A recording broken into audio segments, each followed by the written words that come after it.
Hello and welcome everyone to the district education portal Gopalganj.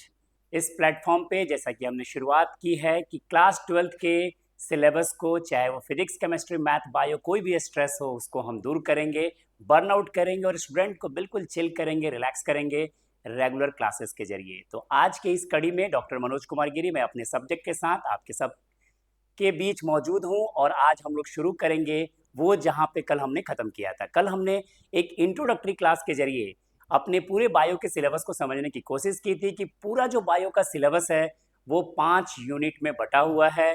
तो आज हम लोग प्रारंभ कर रहे हैं, शुभारंभ कर रहे हैं, शुरुआत कर रहे हैं, स्टार्ट कर रहे हैं पहले यूनिट को, जिसे हम बोलते हैं रिप्रोडक्शन। So let's start. हम लोग शुरू कर रहे हैं आज के क्लास में। हमारा जो है वो यूनिट है, वो है यूनिट 1। सभी स्टूडेंट ध्यान से इस पूरे सेशन को सुनेंगे और at the end of the session आप महसूस करेंगे कि आप किस तरह के चेंजेस अपने में महसूस कर रहे हैं। और अगर किसी तरह की कोई डाउट या कंप्लेन आता है तो इसको हम लोग फिर अलग तरीके से एड्रेस करने की कोशिश करेंगे। तो शुरुआत करते हैं यूनिट 1, जिसको हमने नाम दिया है रिप्रोडक्शन। ये वो शब्द है जो हमारे क्लास 12th के बच्चे बहुत अच्छी तरीके से फैमिलियर हो चुके हैं। आपको ऐसा लगता है क्या? मुझे लगता है कि आपने टर्म जाना है पर अभी आप बहुत अच्छी तरीके से समझे नहीं हैं, और जो आपने व्हाट्सएप यूनिवर्सिटी से और फ्रेंड यूनिवर्सिटी से जो ज्ञान प्राप्त किया है वो आपके काम का नहीं है। तो एनसीईआरटी के सिलेबस में एक एक प्रयास किया गया है कि स्टूडेंट को उनके एडोलेसेंस से जुड़े समस्याओं को किस तरीके से चिन्हित करना है और किस तरीके से बच्चे इस समस्याओं से बाहर आएं, एक फ्रैंक ओपिनियन डेवलप करें और चैप्टर को साइंटिफिकली समझने का प्रयास करें और अपने अंदर किसी भी तरीके के जो लैक ऑफ अवेयरनेस से जो कॉम्प्लिकेशन होते हैं उसको दूर करने का प्रयास करें। तो आज के क्लास में, जिसे आप हिंदी में जनन कहते हैं, इसकी हम शुरुआत करते हैं चैप्टर के थ्योरेटिकल सेक्शन को। अब एक बात समझते हैं यहाँ पे, ये जो शब्द है रिप्रोडक्शन, आपने क्लास 12th लेवल पे जब सुना है, समझा है, तो आपने जरूर सुना होगा कि ये कोई बड़ा टर्म है। तो ये टर्म मैं आपको क्लियर करूं बेटा कि जो ये टॉपिक है ना, रिप्रोडक्शन, जनन, ये टॉपिक नहीं है, ये आपके जीवन का एक तरीके से कह सकते हैं बायोलॉजिकल उद्देश्य है। ये आपके लाइफ का बायोलॉजिकल ऑब्जेक्टिव है। आपकी कोई धार्मिक ऑब्जेक्टिव हो सकती है, आपकी कोई सामाजिक ऑब्जेक्टिव हो सकती है, आप कोई भौतिक सुख प्राप्त करने की ऑब्जेक्टिव रख सकते हो, वो कंडीशनल हो सकता है, लेकिन ये 100% आपका बायोलॉजिकल ऑब्जेक्टिव है। यानी कि हर जीवन का, हर जीव का ये उद्देश्य है कि वो अपने जैसे ऑफस्प्रिंग को पैदा करे, उसको उत्पन्न करे। और ये जो शब्द है, जो टर्म है, इसीलिए यहाँ पे बहुत इंपॉर्टेंट हो जाता है। तो हम यहाँ पे समझने की कोशिश करेंगे कि ये टर्म कैसे हमारे जीवन में छोटे छोटे अवेयरनेस के साथ हमारे जीवन को आने वाले भविष्य में और इनफैक्ट आज के परिवेश में भी आसान बना सकता है। तो रिप्रोडक्शन, जिसे हमने कहा कि एक बायोलॉजिकल प्रोसेस है बेटा, जनन जो है एक प्रकार की जैविक प्रक्रिया है। मैं आपको वही पॉइंट्स आपके सामने रख रहा हूं जो आपको समझना जरूरी है, क्योंकि किताबों में और बहुत सारे माध्यम पे तो इतने बड़े खजाने पड़े हुए हैं कि जिसको पढ़ पढ़ के आप बोर हो गए हो। तो आप मेरे पास आए हो रिफ्रेश होने के लिए, और मैं भी आपके साथ जुड़ा हूँ रिफ्रेशमेंट के लिए, लेकिन यहाँ पे हमें अवेयरनेस भी डेवलप करनी है। तो हम क्या कर रहे हैं, जैविक प्रक्रिया में बच्चों को समझा रहे हैं कि भैया रिप्रोडक्शन के बारे में कोई भी आपसे पूछे, बहुत लंबा लिफाफा नहीं लगाना है और दांत नहीं दिखाना है, क्योंकि इस उम्र में हार्मोन के फ्लक्चुएशन से दांत दिखाने की बीमारी हो जाती है कि भैया कोई कुछ पूछा रिप्रोडक्शन क्या है, तो चार एक दूसरे को मुंह देख रहे हैं। तो भैया सिंपली बताएंगे कि ये एक तरह का बायोलॉजिकल प्रोसेस है और हर जीव के जीवन का ये बायोलॉजिकल ऑब्जेक्टिव है, जहां पे आप अपने जैसे जीव को उत्पन्न करेंगे। मतलब जो आपकी जो प्रोगेनी डेवलप होगी, आपकी जो ऑफस्प्रिंग डेवलप होगी बाबू, वो बिल्कुल आपके समान होगी। और ऐसी प्रक्रिया को ही हमने नाम दिया है रिप्रोडक्शन, यानी जनन। अब बात आती है कि क्या सभी जीवों में जनन होता है? बिल्कुल 100%। हर वो जीव है, अगर वो लिविंग है तो उसमें जनन होगा। तो क्या सभी जीवों में जनन का एक ही पैटर्न होता होगा? तो हम यहाँ पे इसमें थोड़ा बदलाव लाएंगे और हम लोग समझेंगे कि ये जो जनन है, जिसे आप रिप्रोडक्शन कर रहे हो, इसको आप बेसिकली दो तरीके से समझने का प्रयास करोगे। पहले को आप बोलते हो एसेक्सुअल, जिसे आप हिंदी में बोलते हो अलैंगिक जनन। अब जब आप अलैंगिक बोल रहे हैं तो ये अ या ए जो लगा है सेक्सुअल के पहले, इसके कुछ मतलब होंगे। और दूसरा जो है वो है सेक्सुअल रिप्रोडक्शन, यानी कि लैंगिक जनन। तो यहाँ तक तो बच्चे समझते हैं कि जनन की ये दो विधियां क्या होती हैं। थोड़ा सा ब्रीफ करते हुए आगे बढ़ते हैं इसमें। अब सबसे पहले बताते हैं आपको अलैंगिक जनन के विधि के बारे में। इंपॉर्टेंट पॉइंट्स हम आपके साथ शेयर कर रहे हैं। जैसे जैसे आप क्लासेस को सीरियसली लोगे और आपको प्रॉपर कंसेप्ट मिलता जाएगा, आपको बहुत अच्छे स्टडी मटेरियल इसी प्लेटफॉर्म पे प्रोवाइड कराए जाएंगे। तो आपको बहुत कुछ लिखने का भी कोशिश नहीं करना है, बातों को समझना है। और जो की वर्ड्स जो मैं स्क्रीन पे लिख रहा हूँ वो आपके काम का वर्ड्स है, उसको आप निश्चित तौर पे अपने कॉपी में नोट डाउन करते चलेंगे। बहुत हेडक लेके नहीं बैठना है, आप यहाँ पे रिलैक्स होकर बैठेंगे और ज्यादा समझने का प्रयास करेंगे। तो मैंने क्या कहा कि जो जनन की जो विधि है उसको हम दो भाग में बांट दे रहे हैं। अलैंगिक जनन की विधि की खासियत ये होती है कि बेटा ये होता है यूनिपेरेंटल, मतलब कोई एक पेरेंट, माता पिता को हम मिला के पेरेंट्स बोलते हैं। कोई एक बॉडी कैपेबल है नई बॉडी बनाने में, तब तो ये बड़ी रॉकेट साइंस वाली विधि लगती है। तब तो हम लोग में इस तरह की विधि होनी चाहिए। क्या हम लोग में ये विधि होती है क्या? तो अभी तक के पढ़ने के आधार पे, कंसेप्ट के आधार पे आप जानते हो कि अलैंगिक विधि जो है, अलैंगिक जनन की विधि हम लोगों में लागू नहीं होती। अब इसके फायदे घाटे समझिए। मैंने कहा यूनिपेरेंटल है, कोई एक पेरेंट होगा, एक बॉडी होगा, नॉट पेरेंट, एक बॉडी होगा, वो टूटेगा, फूटेगा, डिवाइड करेगा, नया बॉडी बना लेगा, अलैंगिक जनन होगा। लेकिन इसकी समस्या ये है कि ये जानते हैं क्या, क्लोन बनेगा बाबू। मतलब इस तरीके के गार्जियन जो है टूट के जो अपना संतान बनाएंगे वो अपने पिताजी के फोटोकॉपी होंगे, एकदम 100% आइडेंटिकल हो जाएंगे, इनमें कोई चेंजेस नहीं होने वाला है। तब आपको लगेगा कि ना ये फायदे का सौदा नहीं है भाई, तब तो हमको ऐसा वाला विधि से इन्वॉल्व नहीं होना है। तो अलैंगिक जनन की जो खासियत एक बात और है, ये है कि भैया अनुवांशिक रूप से, मैं हिंदी इंग्लिश लेके चल रहा हूं बेटा कि आपको बहुत कंप्लीट दिक्कत ना हो, अनुवांशिक रूप से ये एकदम समान होते हैं बाबू, जेनेटिकली जो है ना आइडेंटिकल होते हैं, क्लोन होते हैं। बाकी बात भूल जाइएगा, एग्जाम में इतना ही कंसेप्ट रखिएगा कि अलैंगिक जनन जनन की वह विधि है जहां पे यूनिपेरेंटल कंसेप्ट है और ये माता पिता के बिल्कुल क्लोन होंगे, और इनमें जो है किसी भी तरीके का अनुवांशिक रूप से विविधता देखने को नहीं मिलेगा। मतलब समझिए आज जो फोटो देख रहे हैं, आज से 100 साल बाद भी वैसा ही फोटो आने वाला है, कोई बदलाव नहीं होने वाला इसमें। अब आते हैं कंसेप्ट पे, लैंगिक जनन। ये वाला जनन है जिसमें वो सभी जीव जो मल्टी सेलुलर हैं, एडवांस हैं, जो अपने को एडवांस कहते हैं, उन तरह के जीवों में लैंगिक जनन देखने को मिलता है। और अब हम समझते हैं कि लैंगिक जनन के की पॉइंट्स क्या हैं भाई।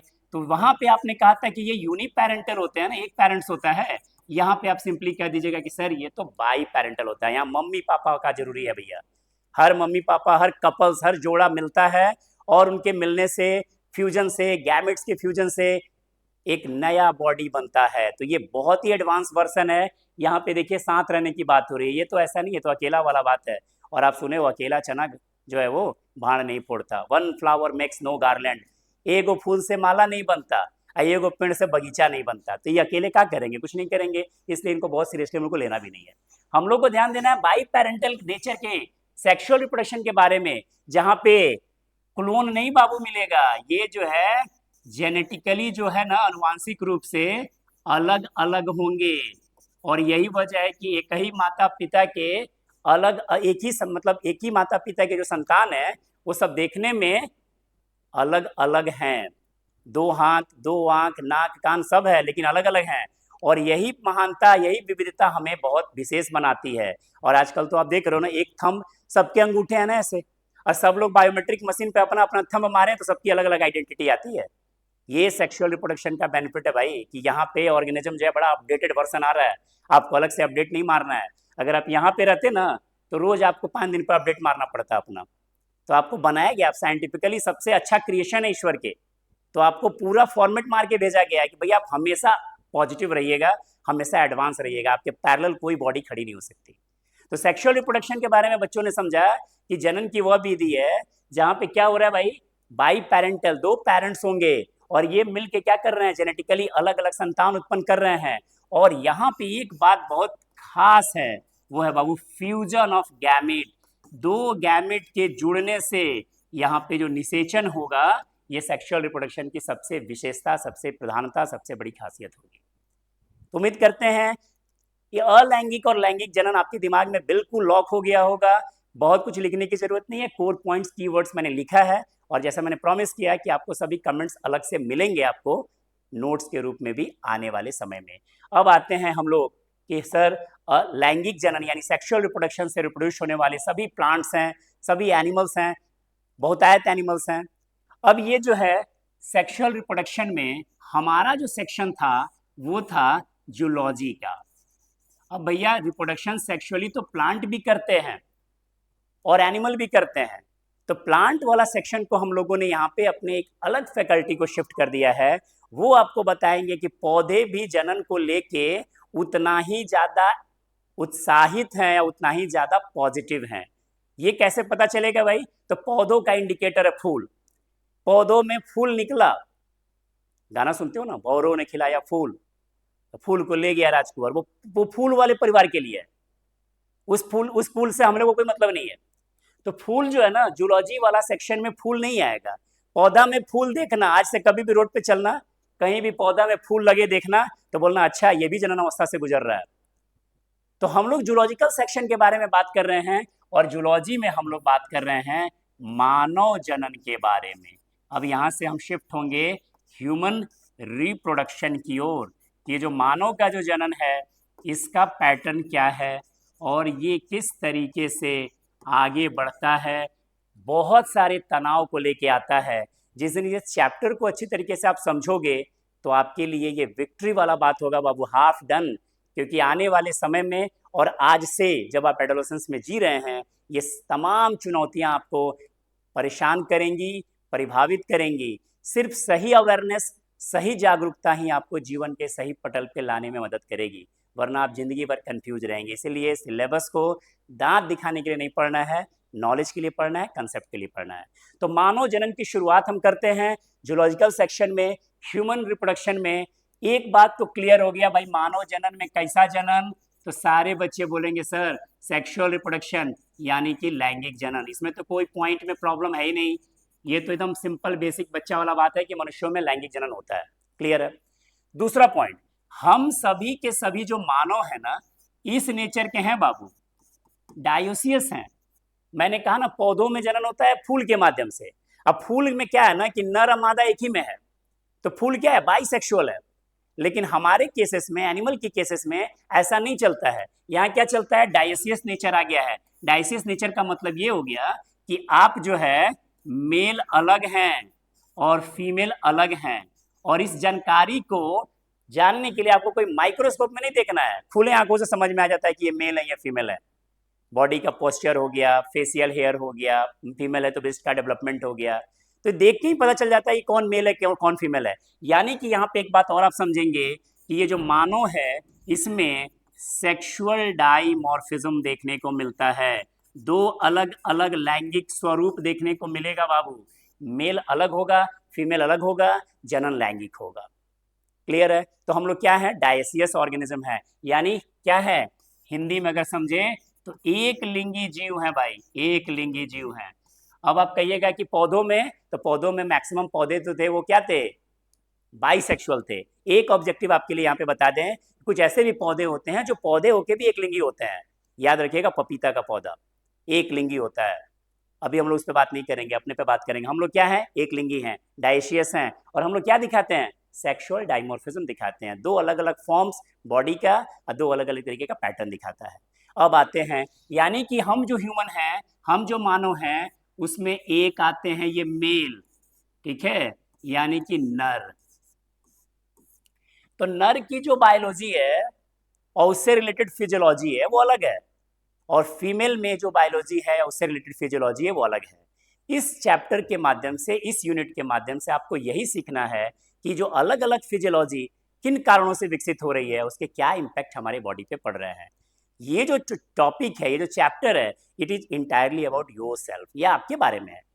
तो आप इसको सीरियसली समझें, और किसी भी तरीके के जो मिथ, मिसकंसेप्शन, दुविधा और जो फेक इंफॉर्मेशन अपने ब्रेन में लेके आप चलते रहते हैं पूरी लाइफ, उसको बिल्कुल रूल आउट करना है और एकदम सही तरीके से मानवता को, ह्यूमैनिटी को डेवलप करते हुए सिलेबस को समझने का प्रयास करना है।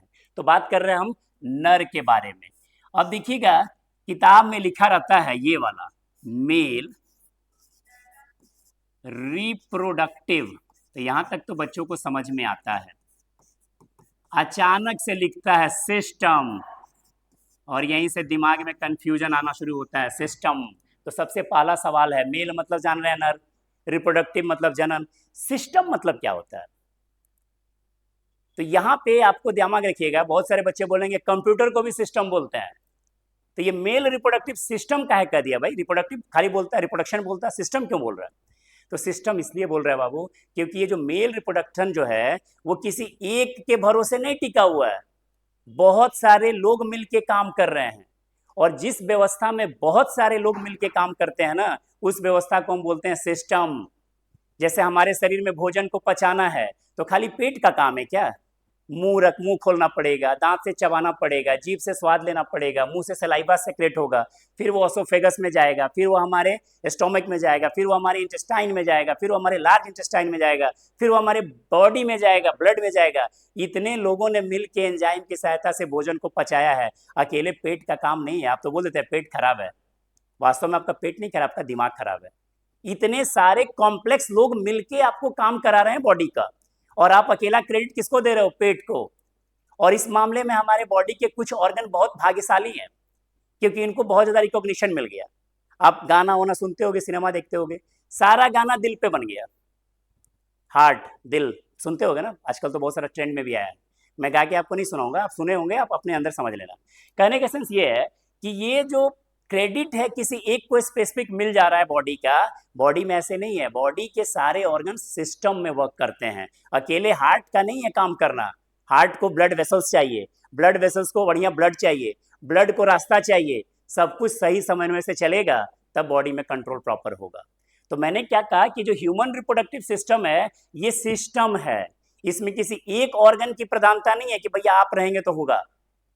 सारे लोग मिलके काम कर रहे हैं, एक पर्टिकुलर टाइम पे काम कर रहे हैं, और आपको जान के आश्चर्य होगा, ये तब से काम कर रहे हैं जब से आप बने भी नहीं थे। आप जब बन रहे थे ना, जब आप भ्रूणीय अवस्था में थे, अपने मदर वॉर्म में थे, माँ के गर्भ में थे हम सब, तब से ये ऑर्गन काम करना शुरू कर दिए कंट्रोल एंड कोऑर्डिनेशन के सहारे। उस समय आपको कोई होश नहीं था, कोई ब्रेन नहीं था, कुछ भी नहीं था। तो सिस्टम कहने का मतलब होता है बेटा कि जब बहुत सारे स्ट्रक्चर मिलके किसी एक काम को अंजाम देते हैं, तो उसको हम लोग बोलते हैं सिस्टम। जैसे स्कूल भी अपना क्या, एक सिस्टम है, वहाँ प्रिंसिपल सर हैं, वहाँ पे बहुत सारे फैकल्टीज हैं, वहाँ पे बहुत सारे लैब अटेंडेंट हैं, वहाँ पे बहुत सारे क्लर्कियल पोस्ट के लोग हैं, स्टूडेंट्स हैं, सब लोग मिलके काम कर रहे हैं, तब जाके एक सिस्टम बनता है। तो is a male reproductive system की हम बात कर रहे हैं। और जब हम सिस्टम पहले ही कह दिए, इसका मतलब बहुत सारे स्ट्रक्चर आएंगे, कंफ्यूज नहीं होना उसको समझने में। तो आइए शुरू करते हैं। मेल रिप्रोडक्टिव सिस्टम के कौन कौन से वो कंसेप्ट हैं जो हमें समझने की जरूरत है।